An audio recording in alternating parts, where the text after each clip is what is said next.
Hello viewers.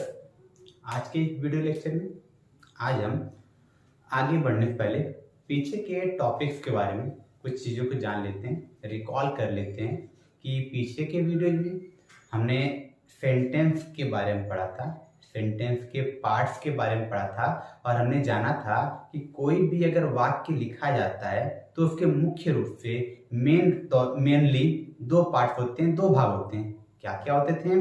पहला हिस्सा होता था सब्जेक्ट और दूसरा हिस्सा होता था प्रेडिकेट। तो जब हमने सब्जेक्ट के बारे में जाना था तो सब्जेक्ट वाक्य का वह भाग होता था जहां पर किसी व्यक्ति या वस्तु का नाम होता था, या फिर कह सकते थे कि वाक्य में जो काम होता था वह करने वाला व्यक्ति ही क्या होता था? सब्जेक्ट होता था। तो जो प्रेडिकेट था, प्रेडिकेट वाक्य का वह हिस्सा था जहां पर सब्जेक्ट के बारे में जो कुछ बताया जाता था वो किस हिस्से में लिखते थे? प्रेडिकेट में लिखा जाता था। अर्थात जो कुछ सब्जेक्ट करता था वह जिस हिस्से में वाक्य के लिखा जाता था, वाक्य का वह हिस्सा कहलाता था प्रेडिकेट। तो पीछे के एक टॉपिक हमारी बच रही थी सब्जेक्ट के बारे में, जिसे कहा जाता था इनलार्जमेंट ऑफ सब्जेक्ट। तो आज का जो हमारा टॉपिक है, ये हमारे कुछ टॉपिक है जिनको आज हमें पढ़ना है। टॉपिक्स क्या क्या है?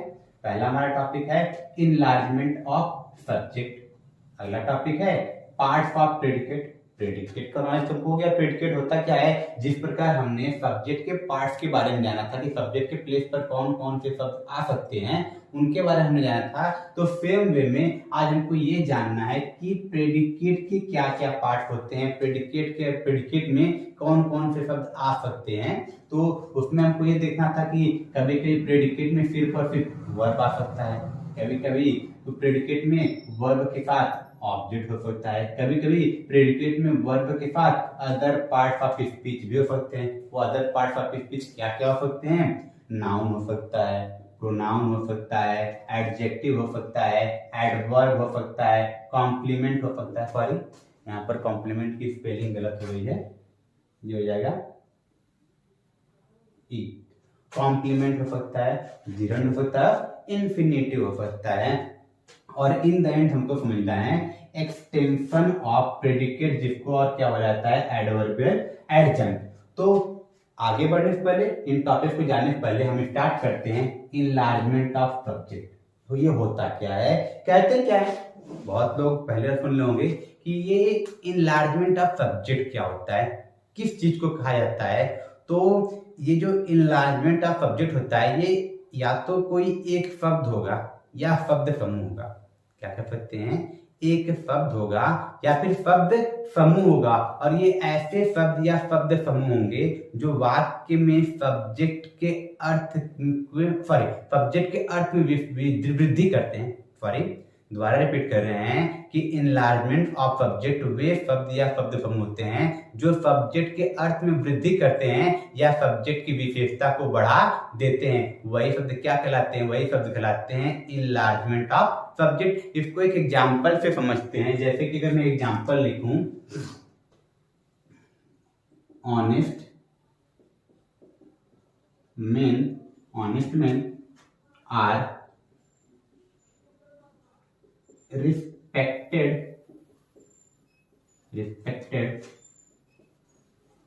everywhere। तो हमारे पास ये सेंटेंस है। तो जैसा कि हमने पीछे सीखा है कि सब्जेक्ट और प्रेडिकेट को कैसे पहचानते हैं, तो मैंने बताया था जहां पर जो सेंटेंस है किससे स्टार्ट हो जाते हैं, लिंकिंग वर्ब से हो सकता है, या फिर मेन वर्ब, हेल्पिंग वर्ब से हो, या फिर मेन वर्ब से हो, या सीधे सीधे शब्दों में वर्ब से स्टार्ट होना। इसका मतलब वर्ब से लेकर आगे का सभी हिस्सा किसके अंतर्गत आता था? वाक्य का वह आता था प्रेडिकेट के अंतर्गत। तो हमको दिखना यहाँ पर आर आ गया है। तो आर से लेके एवरीवेयर तक ये हिस्सा हमारा क्या बन गया? ये हिस्सा बन गया हमारा प्रेडिकेट। अब तो बात कर लेते हैं सब्जेक्ट की। तो ये जो जितना ये बचा हुआ शब्द है ऑनेस्ट से लेके मेन तक, ये हमारा क्या बन गया? ये हमारा सब्जेक्ट बन गया। वैसे हम देखेंगे कि सम्मान किसका होता है? आदमियों को होता है, लेकिन कैसे आदमियों का?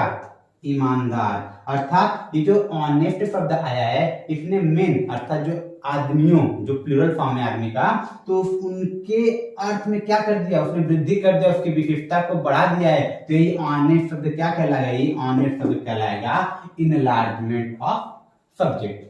नहीं समझ में, दोबारा रिपीट कर रहे हैं। मैंने बताया कि इनलार्जमेंट ऑफ सब्जेक्ट वे शब्द होते हैं या शब्द समूह होते हैं जो वाक्य में आए हुए सब्जेक्ट की विशेषता को बढ़ा देते हैं, वही शब्द क्या कहलाते हैं या शब्द समूह क्या कहलाते हैं, वो कहलाते हैं इनलार्जमेंट ऑफ सब्जेक्ट। जैसे कि हमारे पास ये एग्जाम्पल दिया हुआ है, एग्जाम्पल मैंने पढ़ा, honest men are respected everywhere. तो इसमें हम देख रहे हैं कि आर से लेकर एवरीवेयर वाला शब्द बन गया प्रेडिकेट। तो बात आई सब्जेक्ट की, तो आर से पहले ये जो दो शब्द मिले हैं, यही दो शब्द हमारे क्या कहलाएं, यही दो शब्द हमारे कहलाएं सब्जेक्ट। और इसमें देखेंगे इस मेन शब्द के अर्थ में इसकी विशेषता में वृद्धि करने के लिए कौन शब्द आया हुआ है, ऑनेस्ट, और यही ऑनेस्ट शब्द क्या कहलाएगा, यही ऑनेस्ट शब्द कहलाएगा enlargement of subject. I think अब इस टॉपिक में कोई डाउट नहीं होगा, तो आगे बढ़ते हैं।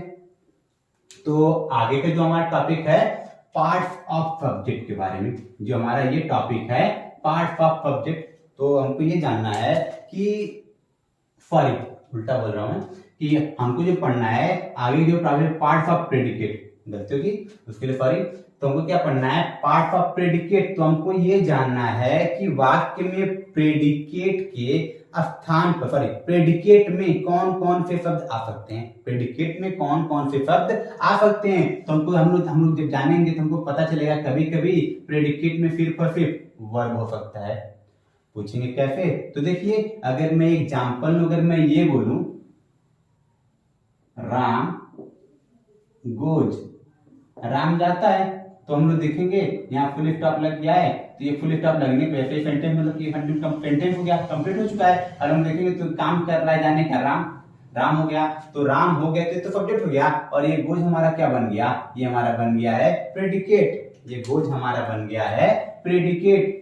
ठीक है, ये प्रेडिकेट हो गया, और प्रेडिकेट के स्थान पर सिर्फ एक ही शब्द आया हुआ है जो कि गोज है, और गोज एक काम भी होता है। काम कौन सा होता है, जाने का, तो एक तरह का क्रियाम हो गया, और काम करने ऐसे शब्द जो किसी काम का बोध कराते हैं वही कराते हैं वर्ब। इट मींस इस गिवन सेंटेंस में सब्जेक्ट के स्थान पे आने वाला जो शब्द है वो क्या हो गया है, वो एक सिर्फ और सिर्फ वर्ब है। क्या कोई और शब्द है हमको दिख रहा है, नहीं, गोज के बाद तो कोई शब्द नहीं है। इट मींस इस सेंटेंस में प्रेडिकेट में सिर्फ और सिर्फ एक शब्द आया है, और वो शब्द है क्या, वो शब्द है वर्ब। आई थिंक ये समझ में आ गया होगा। एक और एग्जांपल देख लेते हैं, जैसे कि द चाइल्ड वीप्स, अर्थात बच्चा रोता है। तो फिर से देखेंगे कि ये हमको दिख रहा है, ये मेन वर्ब दिख रहा है, वीप, रोना। तो ये जो शब्द है इसके आगे कोई शब्द नहीं आया हुआ है। हमको पता है कि वर्ब से लेकर बाकी हिस्सा क्या बनता है, प्रेडिकेट बनता है, जैसा कि मैंने बताया है। तो ये हमारा प्रेडिकेट वाला हिस्सा हो गया, और ध्यान से देखने में पता चल रहा है कि वीप के बाद कोई और शब्द नहीं आया है। इसका मतलब ये जो वाक्य है, ये जो पूरा वाक्य है, इसमें जो सब्जेक्ट है द चाइल्ड बना, और प्रेडिकेट क्या बना, वीप बना, जिसमें सिर्फ और सिर्फ एक ही शब्द है, और वो शब्द है क्या, वो शब्द हो गया वर्ब। तो इस तरह पार्ट ऑफ प्रेडिकेट में पहला तरीका हमारा खत्म हुआ, जहां पर प्रेडिकेट में सिर्फ और सिर्फ एक शब्द आया है, और वो क्या था, वर्ब था। आगे बढ़ते हैं, तो आगे हमको देखना है कि सेकेंड जो पार्ट है इसमें हम देख रहे हैं कि प्रेडिकेट में, पार्ट ऑफ प्रेडिकेट में और क्या क्या आ सकते हैं, प्रेडिकेट में और क्या आ सकता है, वर्ब आ सकता है, वर्ब के साथ क्या आ सकता है, ऑब्जेक्ट आ सकता है। तो मैं ये कहना चाहूंगा कि ये जो टॉपिक है, वैसे तो सारे टॉपिक इंपॉर्टेंट हैं, लेकिन इस टॉपिक को थोड़ा प्रॉपर तरीके से समझते हैं, क्योंकि हमको स्पेशली ये जो सब ऑब्जेक्ट है इसका आगे चल के करना है एक्टिव वॉइस पैसिव वॉइस में।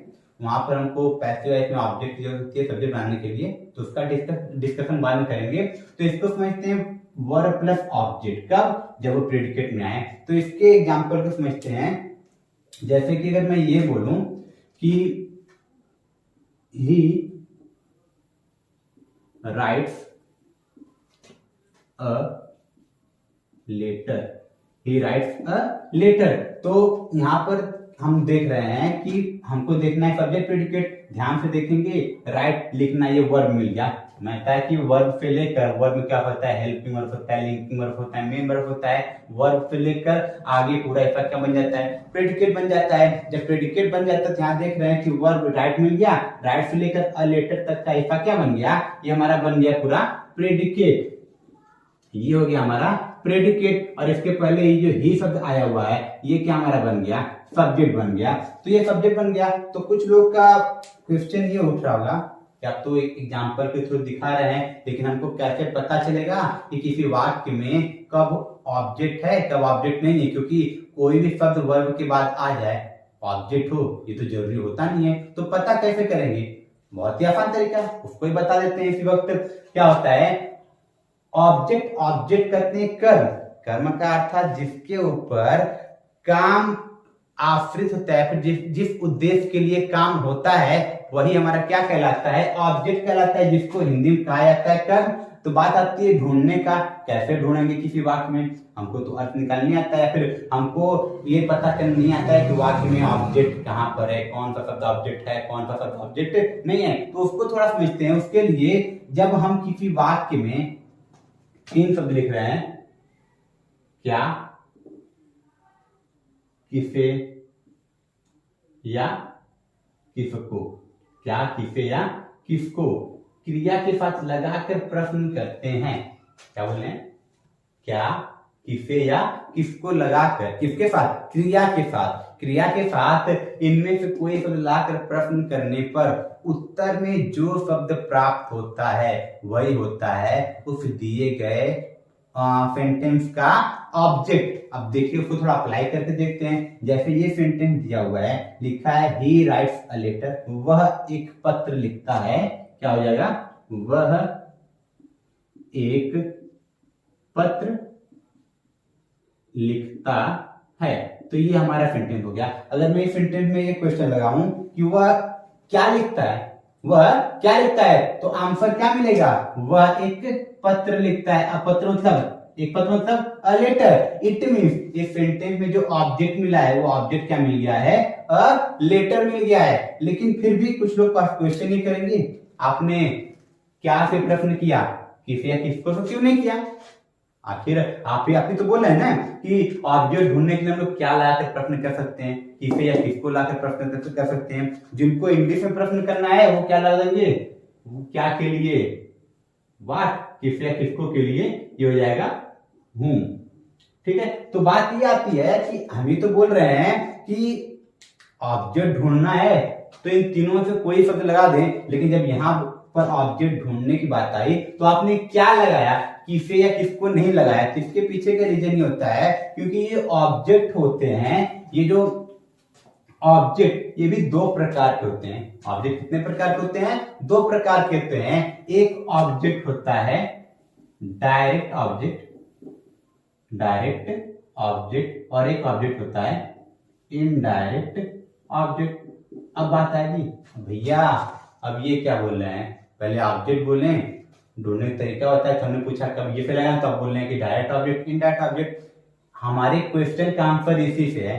हमारा क्वेश्चन जो है कि कब इनको लगाएंगे तो उसका आंसर ये बताएंगे, एक डायरेक्ट ऑब्जेक्ट और एक इनडायरेक्ट ऑब्जेक्ट ही बताएगा कि कब हमको क्या लगाना है, कब हमको किसे या किसको लगाना है। थोड़ा उसको समझने की कोशिश करते हैं।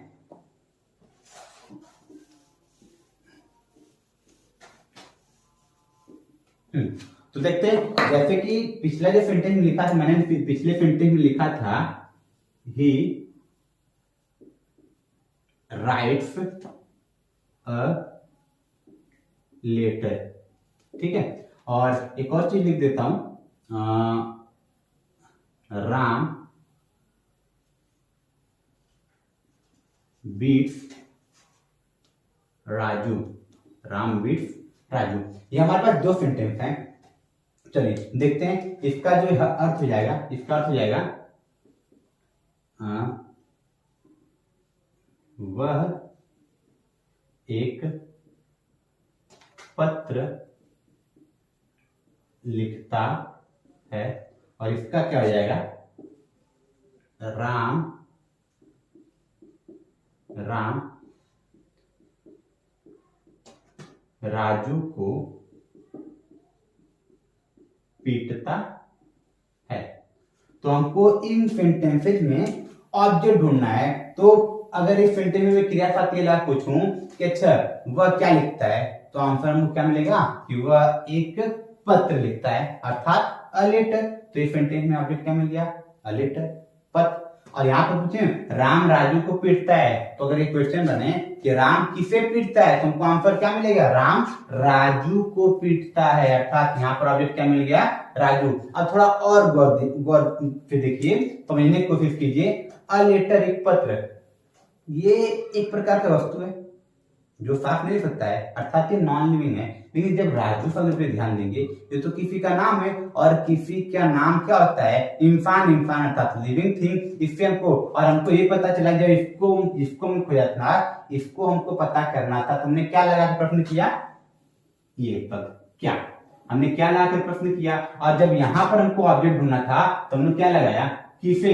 इसको ऐसे भी क्वेश्चन कर सकते थे, राम किसको पीटता है, अर्थात यहाँ पर प्रश्न कैसे में सकता है, किसे या किसको लगाकर।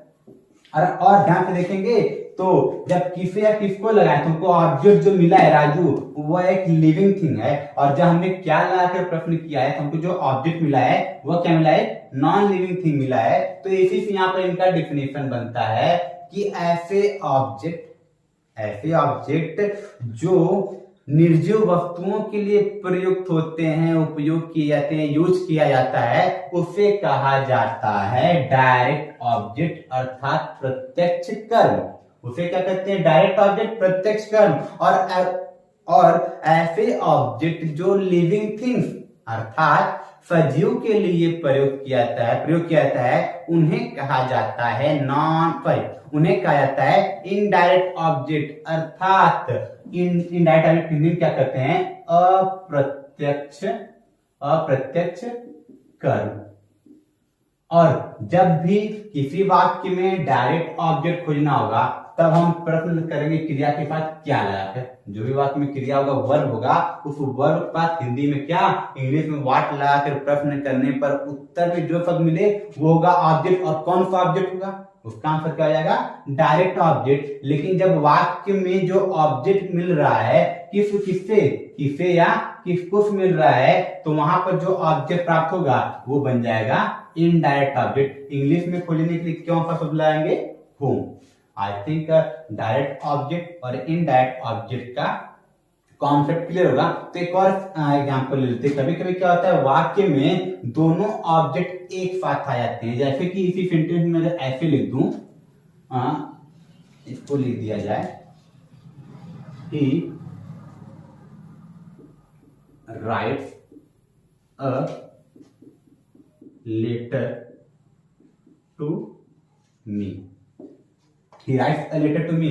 तो हम लोग देखेंगे ये जो सेंटेंस दिया हुआ है, he writes a letter to me, ये हमारा सब्जेक्ट, ये यहां से लेकर यहां तक क्या हो गया, हमारा प्रेडिकेट हो गया। वर्ब से लेकर बाकी का क्या बनता है, प्रेडिकेट बनता है। तो इस प्रेडिकेट में वर्ब आया है, वर्ब के साथ ऑब्जेक्ट आया है, और ऑब्जेक्ट क्या है उसको देखते हैं। अच्छा, इसका अर्थ होगा वह मुझे एक पत्र लिखता है। क्या होगा, वह मुझे एक पत्र लिखता है। अच्छा, वो मुझे क्या लिखता है, तो आंसर क्या मिला, अ लेटर।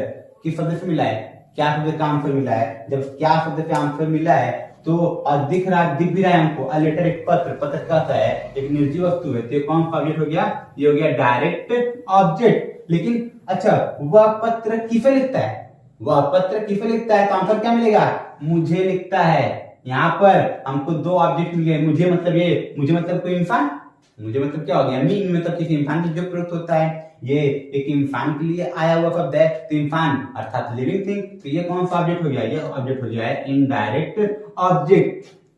तो ये ऐसा सेंटेंस है जहां पर दोनों तरह के ऑब्जेक्ट आए हुए हैं। डीओडी मतलब डायरेक्ट ऑब्जेक्ट, आईटी मतलब इनडायरेक्ट ऑब्जेक्ट। तो इसके क्रम को देखते हैं। पहले हमने इस वाक्य में डायरेक्ट ऑब्जेक्ट को यूज किया है, बाद में किस ऑब्जेक्ट को यूज किया है, इनडायरेक्ट ऑब्जेक्ट को। तो इस बात को थोड़ा जानिए। जब भी किसी वाक्य में पहले डायरेक्ट ऑब्जेक्ट लिखा जाता है, बाद में इनडायरेक्ट ऑब्जेक्ट लिखा जाता है, तो उस वाक्य में दोनों शब्दों को, दोनों ऑब्जेक्ट को कनेक्ट करने के लिए, डायरेक्ट को इनडायरेक्ट से कनेक्ट करने के लिए या तो प्रीपोजिशन टू लगाते हैं या फिर प्रयोग करते हैं फॉर का। लेकिन इसी सेंटेंस को ऐसे भी लिखा जा सकता है, सेंटेंस को लिख सकते हैं अगर हमने इस ऑब्जेक्ट को पहले कर दिया इसको बाद में कर दिया तो प्रीपोजिशन टू की जरूरत नहीं होगी। तो कैसे हो जाएगा, ये सेंटेंस ऐसे बन जाएगा, ही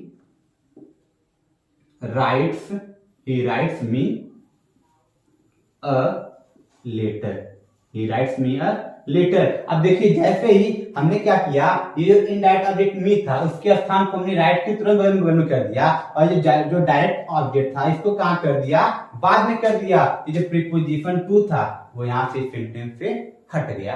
तो ये रहा इन ऑब्जेक्ट को, जब दोनों ऑब्जेक्ट आ जाए उनको लिखने का तरीका। जब पहले डायरेक्ट ऑब्जेक्ट आ जाए बाद में इनडायरेक्ट आ जाए तो वाक्य के अर्थ के अनुसार या तो प्रीपोजिशन टू का प्रयोग करते हैं या तो प्रीपोजिशन फॉर का प्रयोग करते हैं। लेकिन जब वाक्य में पहले इनडायरेक्ट ऑब्जेक्ट आ जाए बाद में डायरेक्ट ऑब्जेक्ट आ जाए तो प्रीपोजिशन का प्रयोग नहीं किया जाता। ये बात तो समझ आ गई। अब आगे बढ़ते हैं हम कि हमने क्या क्या समझ लिया, हमने इनलार्जमेंट ऑफ सब्जेक्ट देख लिया, हमने देख लिया पार्ट ऑफ सब्जेक्ट में पहला वर्ब, जब प्रेडिकेट में किसी परफेक्ट क्या हो वर्ब हो। दूसरा हमने देखा जब प्रेडिकेट में क्या क्या आ जाए वर्ब के साथ ऑब्जेक्ट आ जाए। ऑब्जेक्ट ने जाना कि ऑब्जेक्ट कितने प्रकार के होते हैं, दो प्रकार के, डायरेक्ट ऑब्जेक्ट और ये इनडायरेक्ट ऑब्जेक्ट। अब हमको देखना है कि जब प्रेडिकेट वाले भाग में वर्ब के साथ और क्या आ जाए, अदर पार्ट ऑफ स्पीच आ जाए। अर्थात कभी वर्ब के साथ हम लोग देखेंगे नाउन आता है, कभी क्या आता है प्रोनाउन आता है, कभी क्या आता है एडजेक्टिव, तो कभी एडवर्ब, कभी क्या जाएगा कॉम्प्लीमेंट, कभी जिरंड, तो कभी क्या जाएगा इंफिनिटिव। तो इनसे रिलेटेड एग्जांपल को लेकर हम इनको समझने की कोशिश करते हैं। तो आइए देखते हैं।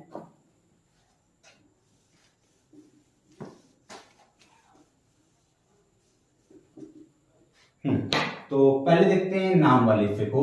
मैं एक सेंटेंस लिख रहा हूं जैसे कि Ram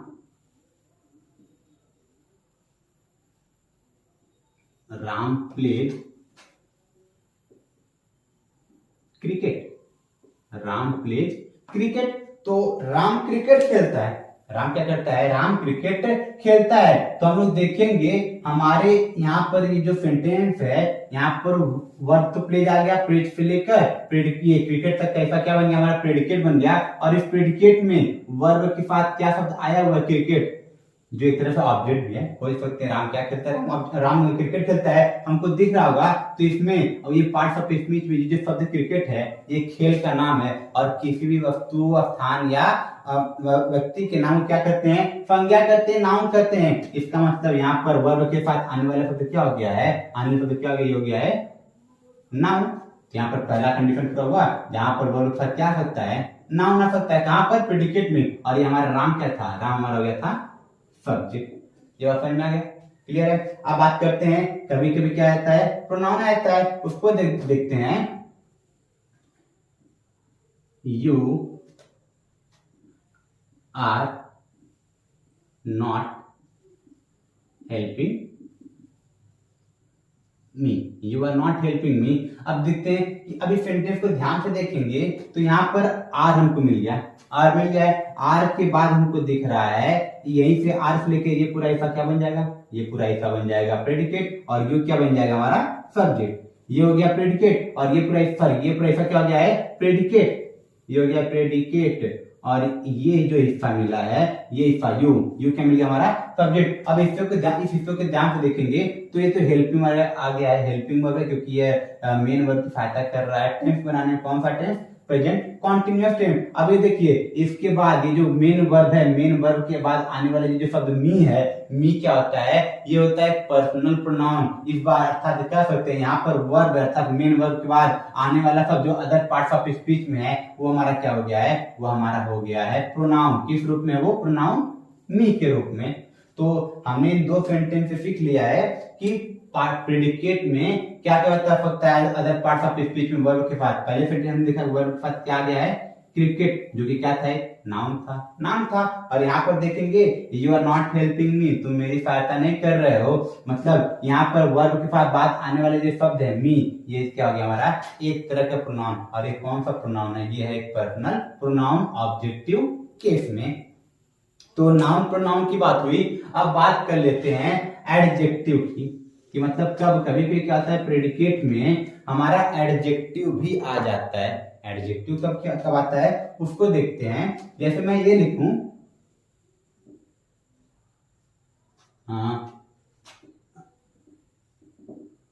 she is beautiful, she is beautiful, ठीक, तो वह सुंदर है।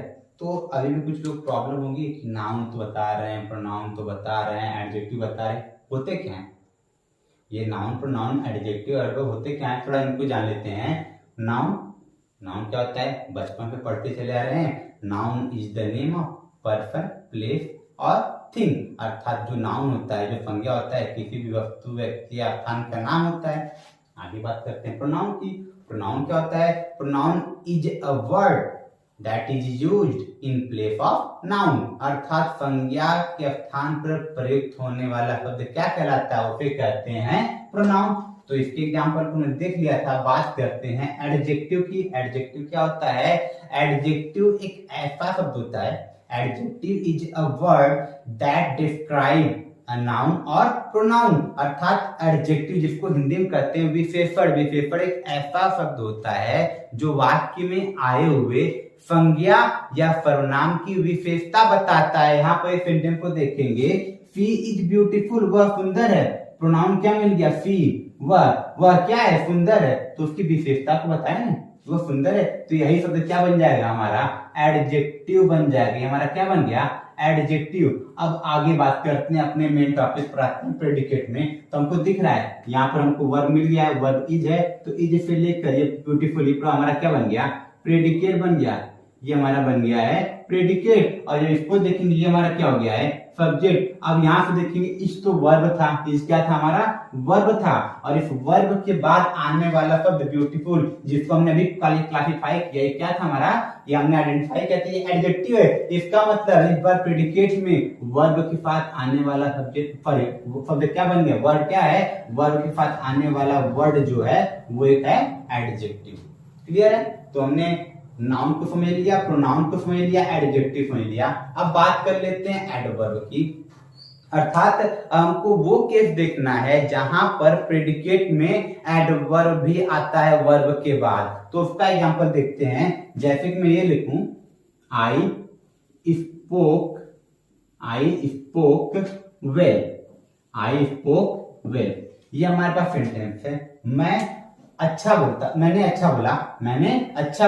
तो मैंने कैसा बोला, मैंने अच्छा बोला। हमको दिख रहा है कि ये बोलने के तरीके को बता रहा है, और एडवर्ब होता ही है, बोलना मतलब क्रिया हुई, क्रिया की विशेषता बता रहा है कि बोलना कैसा है, अच्छा है। मतलब इस शब्द ने, वेल ने इस क्रिया स्पोक, इस वर्ब स्पोक की विशेषता को बताया है। तो यही शब्द क्या बन जाएगा, हमारा एडवर्ब। इसके डिफिनेशन की बात करते हैं तो एडवर्ब क्या होता है, एडवर्ब एक ऐसा शब्द होता है जो किसी क्रिया को विशेषता बताता है, जो किसी क्रिया की विशेषता को बताता है। इंग्लिश में जानना चाहते हैं, an adverb is a word that describe a verb. ठीक है। तो इसका एक डेफिनेशन और भी होता है जिसको जान सकते हैं, an adverb is a word that describe a verb, an adjective और अनदर एडवर्ब। तो यहाँ पर हमको दिख रहा है कि यहाँ पर क्रिया की विशेषता को बता रहा है ये विल शब्द, तो ये विल हमारा क्या हो गया है, एडवर्ब हो गया है। तो बात करते हैं सब्जेक्ट प्रेडिकेट की। हमको दिख रहा है स्पोक से लेकर विल तक, ये हमारा क्या बन गया, ये हमारा बन गया है प्रेडिकेट। ये हमारा हो गया प्रेडिकेट। और ये आई हमारा क्या बन गया है, आई हमारा बन गया है सब्जेक्ट। और अब ध्यान से देखेंगे, स्पोक हमारा क्या था, स्पोक हमारा वर्ब है, स्पोक क्या है, वर्ब है, बोलना, काम दिखा रहा है एक बोलने को। तो ये वर्ब है, इस वर्ब के बाद ये जो शब्द विल है, यही इसकी तो विशेषता बता रहा था, जो इसकी विशेषता बता रहा था, क्रिया की विशेषता बता रहा है। और क्रिया की विशेषता बताने वाले शब्द को क्या कहते हैं, एडवर्ब कहते हैं। इसका मतलब इस बार हमारे प्रेडिकेट में वर्ब के बाद आने वाला शब्द क्या हो गया है, एडवर्ब हो गया है। ठीक है, क्लियर है। तो अब हमने कुछ चीजें सीख लिया है कि वर्ब प्रेडिकेट में वर्ब के साथ क्या क्या आ सकता है, अदर पार्ट्स ऑफ स्पीच में नाउन आ सकता है, प्रोनाउन आ सकता है, एडजेक्टिव और एडवर्ब। ये चार चीजें कंफर्म हो गई। आगे बात कर लेते हैं कि कभी कभी हमारे प्रेडिकेट में कॉम्प्लीमेंट भी आ सकता है, जिरंड भी आ सकता है, और क्या आ सकता है, इंफिनिटिव आ सकता है। तो इनके एग्जांपल को थोड़ा समझते हैं कि कब जिरंड आ सकता है और कब इंफिनिटिव आ सकता है। जैसे कि कॉम्प्लीमेंट की बात करते हैं। कॉम्प्लीमेंट क्या होता है? कॉम्प्लीमेंट को हिंदी में कहा जाता है पूरक। एक बार मैं सबके हिंदी को लिख देता हूं। नाउन को कहा जाता है संज्ञा, इसको कहते हैं सर्वनाम। एडजेक्टिव कहते हैं विशेषण, इसको कहते हैं क्रिया विशेषण, और इसको कहते हैं कॉम्प्लीमेंट मतलब पूरक। और लास्ट के दो हैं, इनको इंग्लिश में यूज किया जाता है। इनके हिंदी में ज्यादा कुछ सॉरी, इनके हिंदी पे ज्यादा मतलब इनके इंग्लिश होता है, तो इसके हिंदी को आगे चल के बता दिया जाएगा। तो आगे बात करते हैं कॉम्प्लीमेंट। कॉम्प्लीमेंट क्या होता है? कॉम्प्लीमेंट क्या होता है? ऐसी क्रिया जिसको अपने शब्द को पूरा करने के लिए, अपने अर्थ को पूरा करने के लिए दूसरे शब्द की जरूरत होती है, वही अन्य शब्द क्या कहलाते हैं? कॉम्प्लीमेंट कहलाते हैं। तो हमको तो यही जानना है ना कि प्रेडिकेट में वर्ब के बाद क्या आएगा? Other parts of speech. यहाँ पर जो वर्ब होगा वो लिंकिंग वर्ब होगा। जैसे कि मैं ये बोलूं आई एम, तो अब मैं बोलूं मैं हूं, क्या हूं? मैं हूं, मैं क्या हूं? क्या इसका अर्थ कंप्लीट हुआ? हमको दिखा नहीं, इसका तो अर्थ कंप्लीट है नहीं। तो अगर मैं ये बोलूं I am a teacher, I am a teacher, मैं क्या हूं? एक अध्यापक हूं। तो जैसे मैंने ये शब्द लिखा अ टीचर, इसने क्या किया? इस क्रिया के अर्थ को पूरा कर दिया। जब पूरा कर दिया तो यही शब्द हमारा क्या बन गया? यही शब्द हमारा बन गया है कॉम्प्लीमेंट। ये हमारा क्या बन गया? ये बन गया हमारा कॉम्प्लीमेंट। अब हम बात करते हैं सब्जेक्ट प्रेडिकेट की। तो हमको दिख रहा है क्रिया एम है, एम से लेकर ये पूरा हिस्सा क्या बन गया है? ये पूरा हिस्सा बन गया है प्रेडिकेट। ये पूरा हिस्सा बन गया प्रेडिकेट, और ये हिस्सा क्या बन गया है? ये हिस्सा बन गया हमारा सब्जेक्ट। अब ये सब्जेक्ट, ये प्रेडिकेट है। अब प्रेडिकेट हम दिखेंगे, क्रिया के बाद आने वाला शब्द हमको क्या मिला था? कॉम्प्लीमेंट। कॉम्प्लीमेंट क्या होता है? अभी जस्ट मैंने इसको एक्सप्लेन किया। कॉम्प्लीमेंट क्या होता है? ऐसी क्रिया जिसको अपने अर्थ को पूरा करने के लिए अन्य शब्दों की जरूरत होती है, वही शब्द क्या कहलाते हैं? वही शब्द कहलाते हैं कॉम्प्लीमेंट। और वो क्रिया क्या कहलाती है? उस क्रिया कहा जाता है लिंकिंग वर्ब। इसको क्या बोलते हैं? लिंकिंग वर्ब कहा जाता है। क्लियर है? ठीक है। अब बात करते हैं जिरंड। कब प्रेडिकेट में जिरंड का प्रयोग किया जाता है और कब प्रेडिकेट में इंफिनिटिव का प्रयोग किया जाता है। तो जिरंड और इंफिनिटिव के बारे में मैंने पिछले वीडियो में बताया था कि इंफिनिटिव कैसे बनता है? वर्ब की फर्स्ट फॉर्म से पहले टू लगाने से। और जिरंड कैसे बनता है? वर्ब की फर्स्ट फॉर्म में आईएनजी का प्रयोग करने से क्या बनता है? जिरंड बनता है। और ये दोनों ही वाक्य में क्रिया का काम न करके संज्ञा का काम करते हैं। कैसे क्या होता है? इसका पूरा डिटेल मैं किसी दूसरे वीडियो में बता दूंगा। तो देखते हैं, जैसे कि I like swimming, I like swimming, अर्थात सॉरी इसको हटाते हैं, I like writing, I like writing अर्थात मुझे लिखना पसंद है। आई लाइक राइटिंग, मुझे लिखना पसंद है या मैं लिखना पसंद करता हूं। तो देखेंगे तो प्रेडिकेट क्या मिलेगा? लाइक से लेकर राइटिंग तक वर्ब तो मिला लाइक, तो इस लाइक से लेकर राइटिंग तक कैसा क्या बन गया हमारा?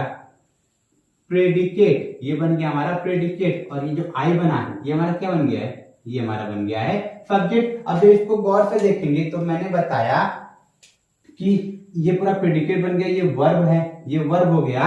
और जब इसको देखेंगे राइटिंग, ये किस फॉर्म में है? ये वर्ब की फर्स्ट फॉर्म में आईएनजी के रूप का है। और मैंने यही तो बताया जिरंड क्या होता है? जब वर्ब की फर्स्ट फॉर्म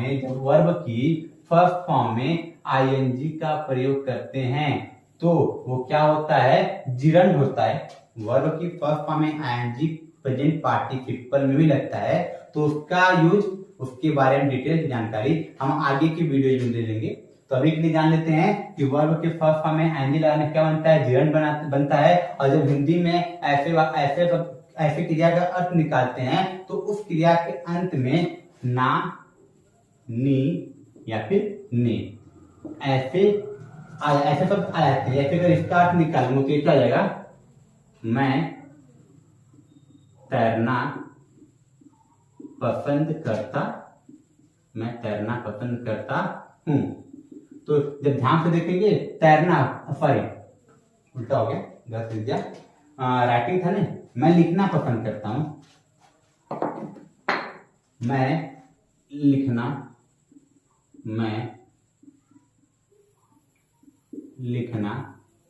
पसंद करता हूं। तो जब ध्यान से देखेंगे तो यही तो क्रिया थी, लिखना, राइटिंग, इसी तो आईएनजी फॉर्म लिखे थे। और मैंने बताया कि जब जिरंड होगा तो उस क्रिया में क्या लगा होगा, उस क्रिया के अंत में ना, नी अथवा ने शब्द प्रयुक्त होंगे। यहाँ पर देख रहे हैं लिखना, यहाँ पर ना आ गया है, इसका मतलब किस फॉर्म में हो गया, ये फॉर्म में हो गया है, ये हो गया है जिरंड फॉर्म में। क्यों जिरंड फॉर्म में है, क्योंकि इसकी वर्ब की फर्स्ट फॉर्म में क्या लगा हुआ है, आईएनजी लगा हुआ है। आई थिंक ये क्लियर हो गया होगा। अब बात कर लेते हैं कि कब इंफिनिटिव आ सकता है। तो इंफिनिटिव के बारे में बता दूं, इंफिनिटिव भी जिरंड से बिल्कुल मिलता जुलता होता है, बस इसका स्ट्रक्चर, इसको बनाने का तरीका चेंज रहता है। इसके क्रियाकर्म में भी ना, नी, ने ही आता है, लेकिन इंफिनिटिव बनाने के लिए किसका प्रयोग करते हैं, इंफिनिटिव बनाने के लिए प्रयोग करते हैं वर्ब की फर्स्ट फॉर्म से पहले टू का प्रयोग किया जाता है। इंफिनिटिव बनाने के लिए वर्ब की फर्स्ट फॉर्म पहले टू का प्रयोग किया जाता है, और हिंदी अर्थ में यही शब्द आते हैं। जैसे कि मैं लिखूं I like to swim, I like to swim मतलब मैं तैरना पसंद करता हूं। यहां पर गलती बोल दिया था, यहां पर क्या जाएगा, आई लाइक टू स्विम मतलब मैं तैरना पसंद करता हूं। तो देखिए यहाँ पर लाइक हमको वर्ब मिल गया, इस वर्ब से लेकर यहाँ तक का चीज, यहाँ तक ऐसा क्या कर रहा है, यहाँ तक कैसा हो गया हमारा प्रेडिकेट, ये ऐसा हमारा हो गया प्रेडिकेट का, और आई हमारा क्या बन गया, आई हमारा बन गया है सब्जेक्ट। अब जब इसको ध्यान से देखेंगे तो यहाँ पर वर्ब के बाद आने वाला शब्द टू स्विम, ये वर्ब की first form, sorry two plus verb की फर्स्ट टाइप का हो गया, वर्ब की फर्स्ट फॉर्म टाइप का हो गया है। और जब भी वर्ब की फर्स्ट फॉर्म पहले टू लगाते हैं तो वो क्या बन जाता है, वो बन जाता है इंफिनिटिव। इसका मतलब यहाँ पर जो प्रेडिकेट का हिस्सा है उसमें वर्ब के बाद क्या आया हुआ है, इसमें वर्ब पद आया हुआ है इंफिनिटिव, इसमें क्या हुआ है, आया हुआ है इंफिनिटिव। और यहाँ पर इस सेंटेंस में वर्ब के बाद क्या आया था, वर्ब के बाद आया था जिरंड। तो हमने जो पढ़ना था वर्ब के साथ अदर पार्ट ऑफ स्पीच में क्या क्या सकते हैं, noun, pronoun, adjective, adverb, complement, gerund और इंफिनिटिव। हमने सबसे रिलेटेड एग्जांपल यहाँ पर देख लिया है, समझ लिया है। तो आपसे रिक्वेस्ट होगी इस वीडियो को बार बार देखिए ताकि आपको ये वीडियो, ये लेक्चर और ये टॉपिक ज्यादा बेहतर तरीके से समझ में आए। तो आज का जो हमारा लास्ट टॉपिक है, हमारा आज का जो लास्ट टॉपिक है उसको ये देखना था, थर्ड वाला, extension of predicate, extension of predicate, या फिर जिसको क्या कहते हैं एडवर्बियल एडजंक्ट, जिसको क्या कहते हैं एडवर्बियल एडजंक्ट। होते क्या है तो इसको समझते हैं। एडवर्बियल एडजंक्ट या फिर एक्सटेंशन ऑफ प्रेडिकेट ऐसे शब्द या शब्द समूह होते हैं जो प्रेडिकेट की विशेषता को बढ़ाते हैं या प्रेडिकेट के अर्थ में वृद्धि करते हैं। ऐसे शब्द या शब्द समूह को क्या कहा जाता है, उन्हें कहा जाता है एक्सटेंशन ऑफ प्रेडिकेट या फिर एडवर्बियल एडजंक्ट। एग्जांपल से समझते हैं, एग्जांपल हमारा क्या हो सकता है, और मैं ये लिखूं रीड दिस बुक, और मैं सेंटेंस को लिख दूं रीड दिस बुक, यह किताब पढ़ो, लेकिन इस सेंटेंस में आगे बढ़ा दूं, ये शब्द बोल दूं read this book again and again, again and again, again and again, read this book again and again. तो हमको दिख रहा है प्रेडिकेट तो ये पूरा ही समझेंगे क्योंकि इंपरेटिव सेंटेंस है, इंपरेटिव सेंटेंस पूरा हिस्सा क्या होता है प्रेडिकेट होता है, क्योंकि सब्जेक्ट इसमें लिखा नहीं होता है। पीछे हमने इंपरेटिव सेंटेंस के बारे में पढ़ा था, इंपरेटिव सेंटेंस में सब्जेक्ट नहीं लिखा जाता है, सब्जेक्ट यू होता है जो छिपा होता है। इसका मतलब पूरा सेंटेंस ही क्या हो गया, प्रेडिकेट हो गया। लेकिन इस प्रेडिकेट के इस हिस्से में, इस हिस्से को के अर्थ को विशेषता बढ़ाने के लिए, उसके अर्थ में वृद्धि करने के लिए अगेन एंड अगेन, बार बार, अर्थात यह किताब पढ़ो, कब, बार बार पढ़ो, अर्थात इस के अर्थ में वृद्धि करने के लिए किसका प्रयोग किया गया है? अगेन एंड अगेन शब्द समूह का। 1 2 3 समूह हो गया, मतलब इस ये शब्द समूह क्या किया है? ये शब्द समूह इसके अर्थ में वृद्धि किया है। यही शब्द समूह क्या कहलाएगा? यही शब्द समूह कहलाएगा एक्सटेंशन ऑफ प्रेडिकेट, जिसको और दूसरा नाम क्या बोल सकते हैं? इसके दूसरे नाम बोल सकते हैं एडवर्बियल एडिशन। तो आज का ये हमारा टॉपिक रहा, जिसमें हमने सीखा कि इनलार्जमेंट ऑफ सब्जेक्ट क्या होता है। उसके बाद हमने सीखा पार्ट ऑफ प्रेडिकेट। प्रेडिकेट हमने जाना कि प्रेडिकेट में कौन कौन से शब्द आ सकते हैं। तो उसमें हमको पता चला प्रेडिकेट में कभी कभी सिर्फ वर्ब आ सकता है, प्रेडिकेट में वर्ब के साथ ऑब्जेक्ट आ सकता है, प्रेडिकेट में वर्ब के साथ अदर पार्ट्स ऑफ स्पीच भी आ सकते हैं। अदर पार्ट्स ऑफ स्पीच में ये सारी चीजें आ सकती हैं। क्या क्या है? Noun, pronoun, adjective, adverb, complement, gerund, infinitive. और इन द एंड हमने ये सीखा कि एक्सटेंशन ऑफ प्रेडिकेट, जिसको एडवर्बियल एडजंक्ट भी कहते हैं, वो क्या होता है। तो हमने उसको एग्जांपल के थ्रू सारी चीजों को समझ लिया है। तो इसी के साथ आज के वीडियो लेक्चर को समाप्त करते हैं। Thank you. पूरे वीडियो को प्रॉपर तरीके से अच्छे से देखिए ताकि आपको चीजें ज्यादा